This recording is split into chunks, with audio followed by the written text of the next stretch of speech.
1973 would be a watershed year for Thailand, a year where popular voices triumphed over authoritarianism and the people for once won.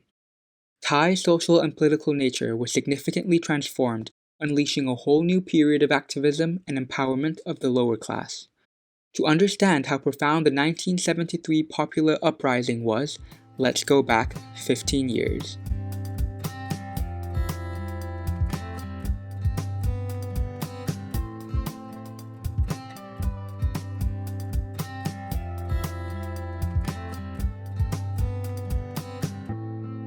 In 1958, the authoritarian dictatorship of Field Marshal Sarit Thanarat came into power, after he overthrew the fascist dictatorship of Black Pibun Songkram in a coup d'etat.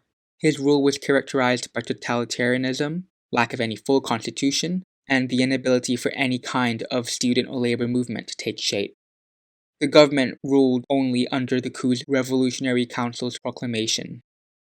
This period in Thailand was often called the Era of Silence, as he ruled from 1958 to 1963. Universities in the country were heavily surveyed by the government, therefore no student activities took place. After Sarit died in 1963, another member of the military took his place, Thanom Kittikhajon. He ruled for 10 years from 1963 to 1973.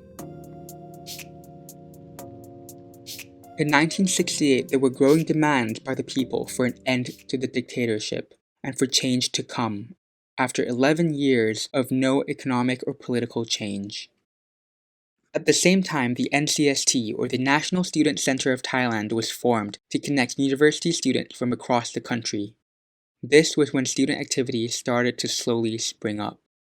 There was also increasing foreign pressure for Thailand to democratize, and therefore Thanom ceded to produce a new constitution in 1968, which he promised would bring about political change. However, that did not happen, as the constitution was not democratic and still aimed to put the military in power. Elections were held in 1969 under this constitution, and a proxy party formed by Thanom won decisively. However, the elections were neither free nor fair. Campaigning by opposition parties were suppressed and faced threats from authorities.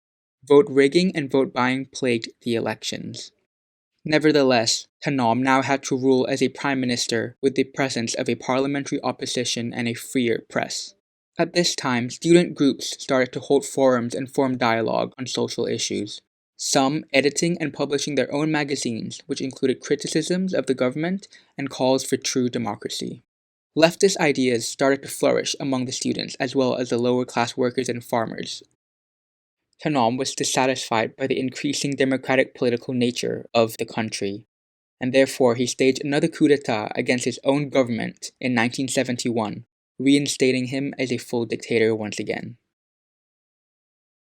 With the middle class highly unhappy with the social and economic situation which worsened under Thanom's rule, peasants in the rural areas also started to revolt, and many urban workers formed illegal unions to go on strike, many of them successful. Strikes happened frequently throughout these years. 2 years later came 1973, the year where everything came to a head.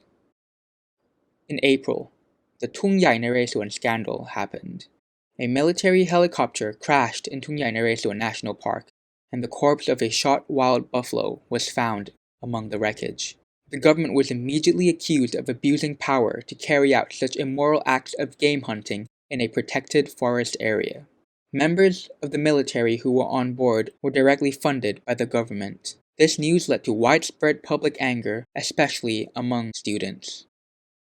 In June, 9 students from Ramkhamhaeng University published a magazine with harsh criticisms of the scandal and the authoritarian government. The state-controlled university expelled the students who were behind the magazine. This led to the peak of public discontent, resulting in massive protests at the Democracy Monument, with numbers swelling to 50,000 once the government decided to close the university.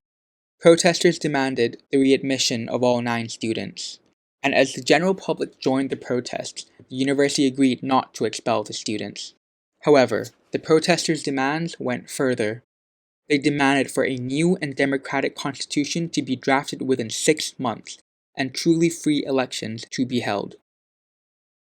Many of these protests and rallies in 1973 were carried out by the highly organized NSCT, which started to gain massive support from the general public, who had now turned against the military government, including the middle class, labor workers, and peasants. The NSCT would then play an even bigger role in October.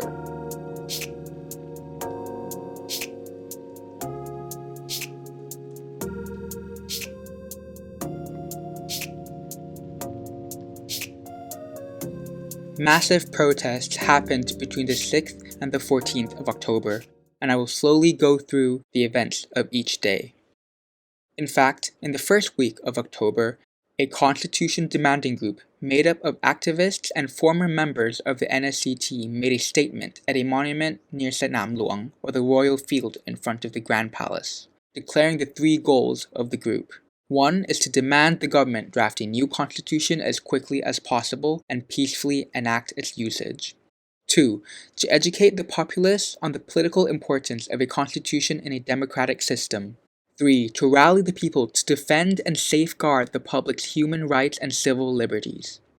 On the 6th of October, 20 members of the Constitution Demanding Group gathered around this same monument in front of the Grand Palace. They distributed leaflets to civilians to raise awareness and rally calls for a new constitution. 11 members of the group were arrested by the police on that day on charges of inciting protests, which would result in the assembly of more than 5 people, which was at the time against the law. The members were denied bail and any prison visits. The NSCT attempted to negotiate with the police to release all of the members, but the attempts failed.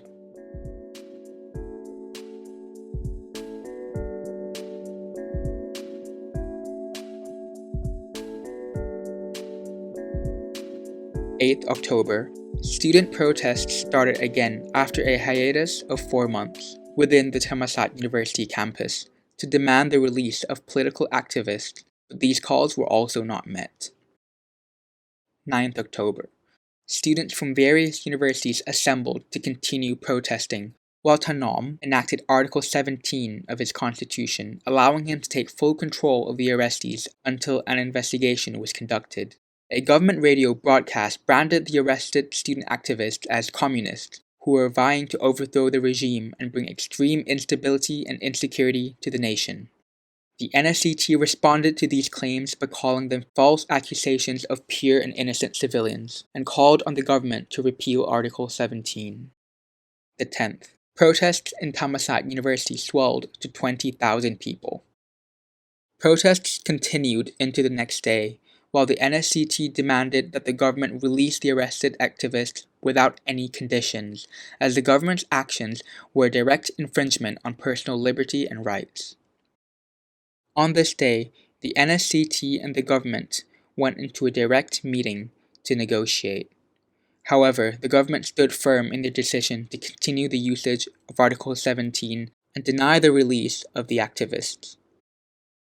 On the 12th, the NSCT gave the government their last stand, 24 hours for them to release the activists.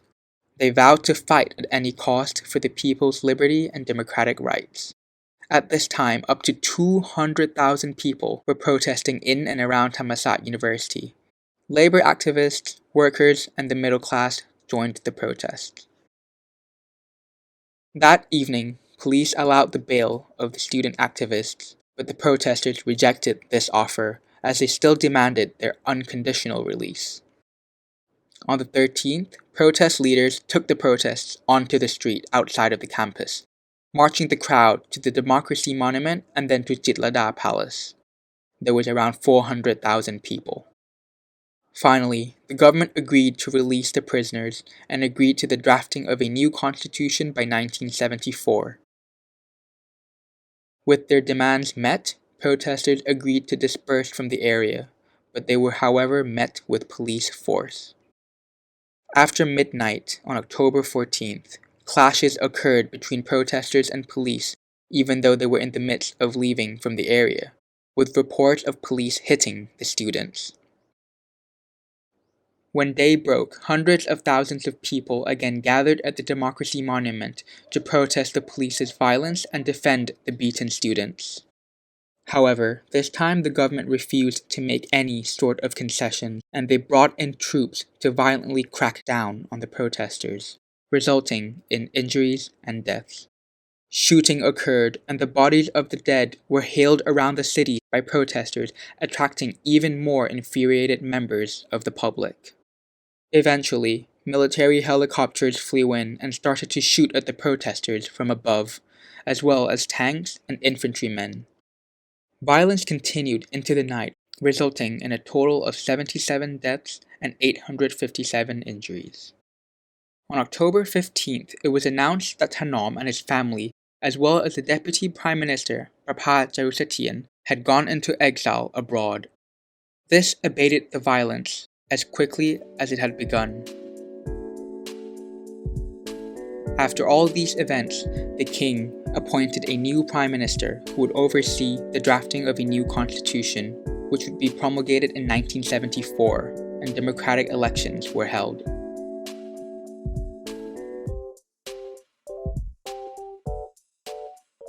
I could end this podcast here, with the victory of the people and democracy having been established. But those who know Thai political history know it is always characterized by democratic advancement forward, followed by authoritarian backsliding backwards. So, I would like to continue talking a bit about the aftermath of the 1973 uprising, which doesn't really paint a beautiful picture. The 1974 election resulted in a victory for left-wing parties like the Socialist Party of Thailand. However, they didn't become part of the coalition government which was formed thereafter. Nevertheless, by this point, labor workers, farmers, and the little people of society were, as said, empowered, as they for once felt like their voices could be heard. Student activity also continued as a triple alliance between the students, farmers, and workers was formed. Many students left Bangkok for the countryside to learn of the country's rural issues. Some would go on to join the rising insurgency in the northeast of the country, led by the Communist Party of Thailand, or CPT.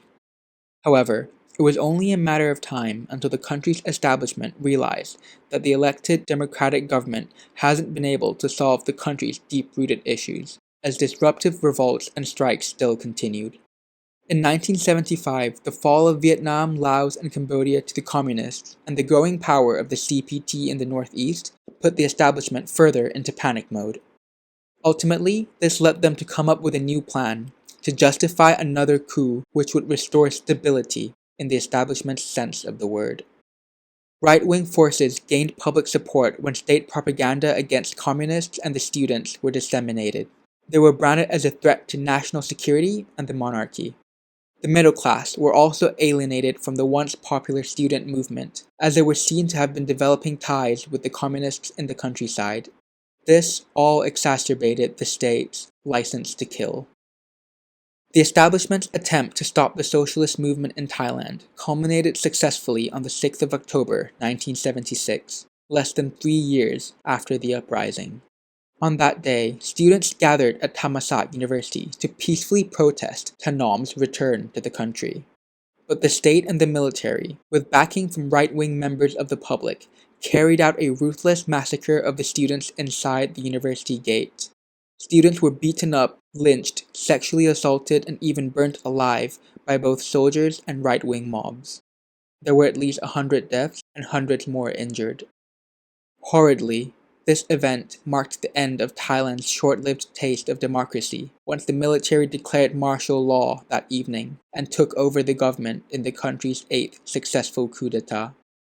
An ultra-right-wing government came into power, which did everything in its ability to erase memories of the 1973 uprising and the power of laborers and peasants.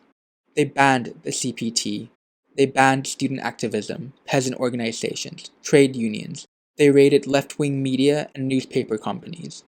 The government went as far as searching university libraries for a list of banned books and burning them in public. Through the next decade, all traces of any leftist movement would be completely wiped out of the Thai political landscape. No such movement which would empower the lower class with left-wing ideals and build class consciousness would be present in Thailand ever since. A democratically elected government also would not come into power until 1988.